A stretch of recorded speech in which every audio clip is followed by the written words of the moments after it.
क्या मनाने के लिए? भारतीय भाषा उत्सव। भारतीय भाषा उत्सव कार्यक्रम के अंतर्गत देखिए ये भाषा वृक्ष बनाया गया है ना, और इस भाषा वृक्ष में 22 भाषाएं उल्लेखित हैं। ये जो 22 भाषाएं हैं आपकी 1955 में हमारे देश के प्रथम राष्ट्रपति डॉक्टर राजेंद्र प्रसाद जी ने भारतीय भाषा आयोग का गठन किया और उसमें उन्होंने हमारे स्वतंत्र भारत के प्रथम न्यायाधीश यानी उच्च न्यायालय के जो न्यायाधीश होते हैं बीजी खेर की अध्यक्षता में जब गठन किया तो उस समय मात्र 14 भाषाएं थी संविधान में, ठीक है, 14 भाषाओं का उल्लेख किया गया था।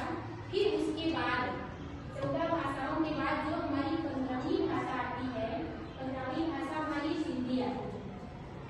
1967 में जब 21वां संशोधन हुआ है, 21वें संशोधन के अंतर्गत 1967 में सिंधी को जोड़ा गया। तो हमारी अनुसूची में कितना हो गया? 15 भाषाएं हो गई, है ना। 15 भाषा के बाद फिर से ये जो आप देख रहे हैं कोंकणी 71वें संशोधन के अंतर्गत, जो कि ये संशोधन हुआ है आपका 1992 ईस्वी में। 1992 में जब 71वां संशोधन हुआ तो आपका कोंकणी जोड़ा गया। उसके बाद बच्चों आपका ये मणिपुरी उसमें जोड़ा गया। उसके बाद एक भाषा और आपकी आई है जो कि ये है आपका नेपाली भाषा। ये 3 भाषाएं आपकी 1992 में जोड़ी गई, ठीक है। तो 15 में 3 जोड़ेंगे तो कितना हो जाएगा? 18 भाषाएं हो गई। लेकिन वर्तमान समय में अभी 22 भाषाएं हैं। उसके बाद 4 भाषा और जोड़ी गई है सन 2003 में।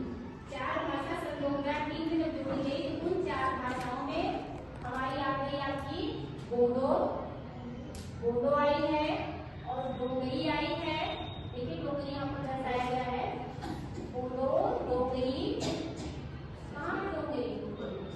सबसे ऊपर ये है डोगरी ना, बोडो और डोगरी है आपका मैथिली, ठीक है।